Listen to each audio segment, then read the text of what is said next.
Bismillahirrahmanirrahim. Assalamu alaikum dear viewers. Welcome to English Echoes with Suleiman Razi. Today I am going to share with you some of the important terms which are used in a courtly proceedings.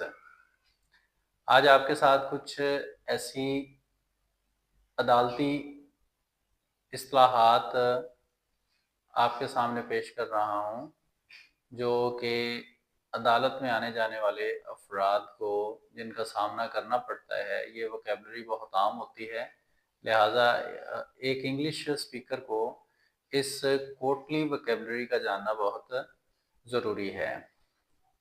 तो सबसे पहला लफ्ज़ जो हम आपके साथ share कर रहे हैं वो अदालत में आम एक लफ्ज़ बोला जाता है, that is accused, ACCUSED, accused.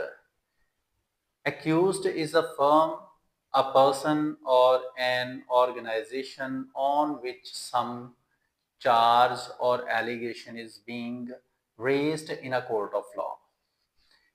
अदालत में किसी शख्स, किसी अदारे या किसी फर्म के खिलाफ जो इल्ज़ाम लगाया जाता है उसको अक्यूज्ड कहते हैं। उर्दू में इसको हम मुल्ज़म कह सकते हैं। Allegation is a courtly proceeding that is raised against a person or firm. Same इसी तरह एलिगेशन इल्ज़ाम को कहते हैं जो किसी शख्स, किसी अदारे, किसी फर्म पर जो अदालती कार्रवाई में रेज किया जाता है, लगाया जाता है, that is called allegation. The next word is bail. Bail is actually a promise of money paid for the release of an accused. किसी मुल्ज़म की रिहाई के लिए जो अदालत को तहरीरी तौर पर लिख के दिया जाता है कि हम ये पेमेंट करेंगे या कोई प्रॉपर्टी जो है ना वो हम दे देंगे किसी आदमी की जो है ना जमानत के तौर पर, उसको बेल कहते हैं। The next word is case. Case is actually a legal proceeding that is going to be started in a court of law. Case, इसको legal proceeding को लफ्ज जो दिया जाता है उसको केस बोलते हैं। The next word is conviction. Conviction. Conviction is actually a verdict or decision given by a court of law, by a judge, etc. तो इस लफ्ज को कन्विक्शन बोला जाता है। The next word is defendant. ये बहुत इंपॉर्टेंट वर्ड है। उर्दू में इसके लिए मुद्दा अलैह लफ्ज बोला जाता है जिस पर कोई दावा दायर किया जाता है। तो a courtly proceeding that is going to be launched against a person or an institute is called defendant. जिसने दिफा करना होता है, जिसके खिलाफ कोई मुकदमा दायर किया जाता है, उसको डिफेंडेंट कहते हैं। एंड इसका जो एंटोनिम है वो होता है plaintiff. Plaintiff, plaintiff is a person who accuses a person or an organization in a court of law.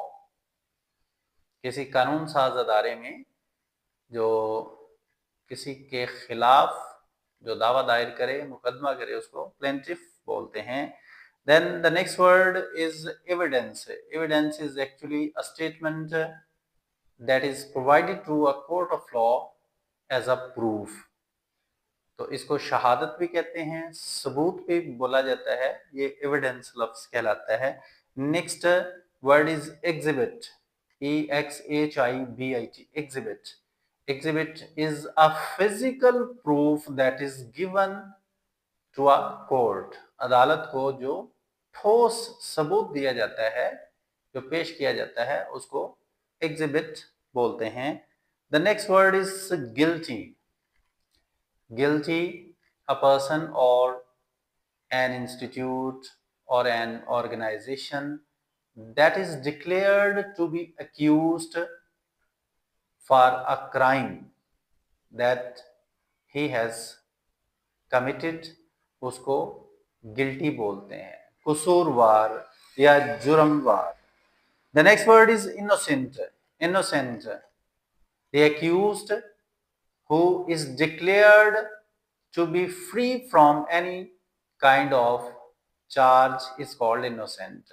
जिसको बरीउल जिम्मा करार दे दे अदालत कि इसने कोई जुर्म नहीं किया है, ये मासूम है, he is called innocent। The next word is judge। Judge is a responsible authority who is to make a decision for the legal proceedings going to be conducted in a court of law। तो जिसने फैसला देना होता है, मामले की जांच पड़ताल करनी होती है, उसको जज बोलते हैं। The next word is jury. Jury is actually the members of जजेस who are to make a decision. जिन्होंने कोई फैसला देना होता है, ज्यूरी उसे बोला जाता है। तो ये मुख्तलिफ जजेस पर मबनी एक ग्रुप होता है, एक बेंच होता है, जिसको ज्यूरी बोलते हैं। The next word is lawyer. That is very much important word, lawyer, LAWYER। याद रखें, इसको लॉयर बोलते हैं, ना कि लायर। हमारे वकील हजरात अक्सर यही कहते हैं, I am a liar by profession. तो भाई लायर नहीं बोलना, लायर तो झूठा आदमी होता है, LIAR, लायर। इसकी प्रोनाउंसिएशन में फर्क है। तो लिहाजा वकील को जो है, लफ्ज जो वकील है उसकी इंग्लिश लॉयर है, ना कि लायर। तो ये अपनी दुरुस्ती फरमा लीजिए। तो lawyer is a person who is going to conduct a courtly proceeding, who is to defend or go against a person in a court of law।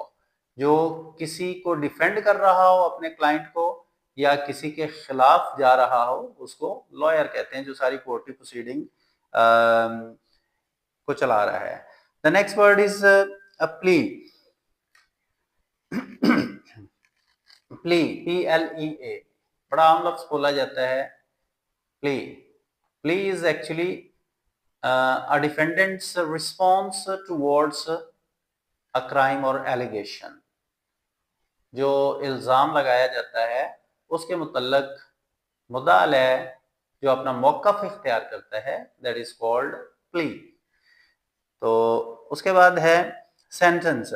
Sentence is actually punishment that is granted by the judge।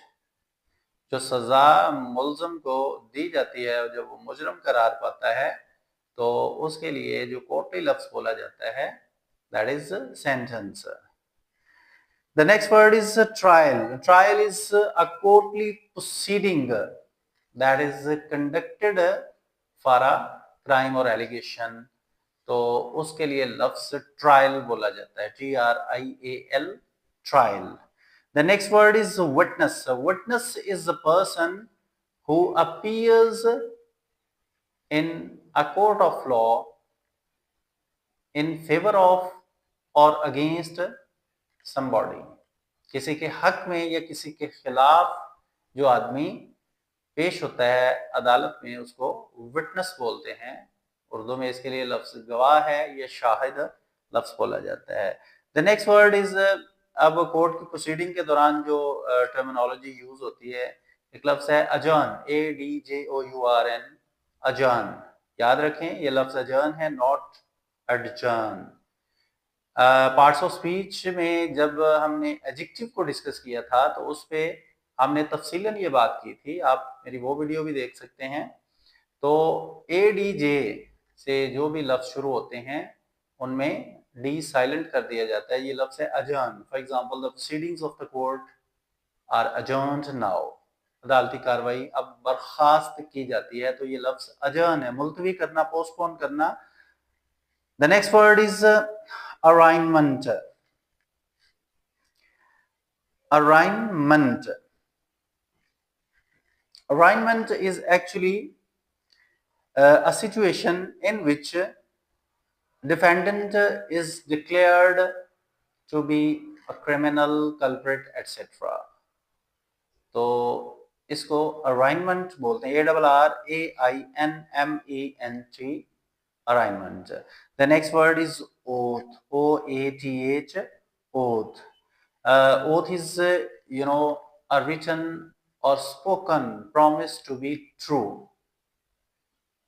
जो कसम खाई जाती है, जो हलफ दिया जाता है, उसको इंग्लिश में ओथ कहते हैं, OATH, oath. The next word is bailiff, bailiff, BALIFF, bailiff. Bailiff is an officer of the court who has to maintain the situation of peace and calm in the law institutions. कानून साज जितने भी अदारे होते हैं, उनमें जो अमन व अमान की सूरत हाल को उनकी जांच पड़ताल करना, देखना सारी सिचुएशन को, तो ऐसा ऑफिसर या ऑफिसर्स, उनको बैलेफ बोलते हैं। The next word is impeach. Impeach is actually a critical questioning towards the courtly situation। सवाल जो कुरेदे जाते हैं और किसी सूरत हाल के मुतल्लक गलत इंफॉर्मेशन देने पे जो सजा किसी को मिल सकती है, उसका जो मुआवजा किया जाता है, उस सूरत हाल को इम्पीच कहते हैं। और एक लफ्ज इस्तेमाल होता है इम्पीचमेंट। मुआवजा भी हम उर्दू में इसके लिए लफ्ज बोलते हैं। The next word is object. Object जैसे कि लफ्ज से जाहिर है, एतराज को कहते हैं। तो अक्सर आपने देखा है कि objections are raised against the statements put forth in a court of law. तो ये जज की तरफ से जो है ना होते हैं, वकील हजरात उठाते हैं अपनी प्रोसीडिंग के दौरान, जब क्रॉस क्वेश्चनिंग करते हैं, तो उसमें ये ऑब्जेक्शंस वगैरह रेज किए जाते हैं। The next word is overrule. Overrule means to reject an objection. तो अगर एक वकील दूसरे वकील की बात से मुत्फिक ना हो रहा हो, so he utters the word overrule। Objection, वकील लफ्ज ऑब्जेक्शन बोलता है, अब जज ने रिस्पॉन्स देना होता है whether the objection is to sustain or to overrule। तो अगर उसने रिजेक्ट करना होता है, तो जज वहां पे लफ्ज बोलता है overrule। The next word is sustain। Sustain means actually the courtly court questions which the lawyer is continuing is to be continued। जो वो जिरा कर रहा है, जो सवाल उठा रहा है, तो अगर दूसरा वकील उस पर ऑब्जेक्शन रेज करे, now it is up to the जज whether to overrule it or sustain it. उसको रिजेक्ट करता है तो ओवररूल कह देता है, अगर उसने कंटिन्यू करना होता है मुतलका वकील ने, तो फिर वो लफ्ज सस्टेन बोलता है।